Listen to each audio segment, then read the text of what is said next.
Hey drifters, are you ready to produce? On today's episode of Catch Your Drift, we will be starting a new mini-series based around the subject of dynamics. Over the course of these next few videos, we're going to be talking about a range of topics related to dynamics. Now, dynamics are a very important part of recording and mixing. However, this is a subject that's changed a lot over the years.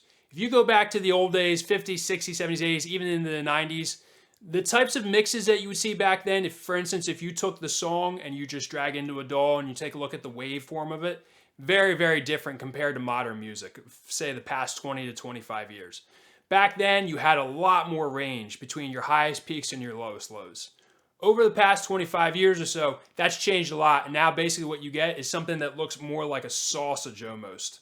The reason that happened was that something happened called the loudness wars, starting again about 20, 25 years ago. And with the beginning of the loudness wars, what people were trying to do was get their song to sound louder than everybody else's over the radio, on CDs. And so what they did to make that happen was that they started really compressing the files a lot. And again, I'm using the word compression, but maybe the better word is to say that they were reducing the dynamic range of it quite a bit. Considering that, I think it's very important that you understand these differences in dynamics. So considering that, we will take a look at some different ways that you can control dynamics. But you can also do this however you like. If you're someone who prefers older mixes and you're not worried about getting your music as loud as possible for the different streaming services, for instance, you can actually use these tools and you can mix the old way. If on the other hand, you want to be very competitive with modern music, it's very important that you understand these topics so that way you know how to reduce that dynamic range in as pleasant a way as possible. All right, riders, let's go ahead and we'll take a look at the board over here and we're going to start going over some different concepts that I think will be very helpful for this. Okay, fellow riders, so for this very first part, we're going to just talk about gain reduction in general.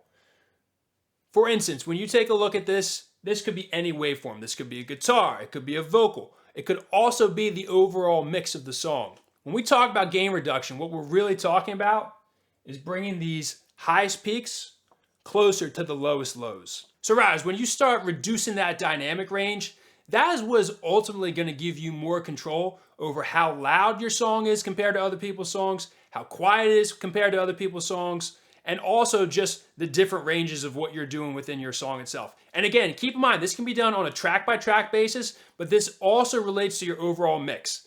Something that's very important to know is that everybody thinks about getting their mixes louder when they master, but a truly great mixer will actually start taking care of that while they're mixing. They're basically going to give the mix the potential to get louder later.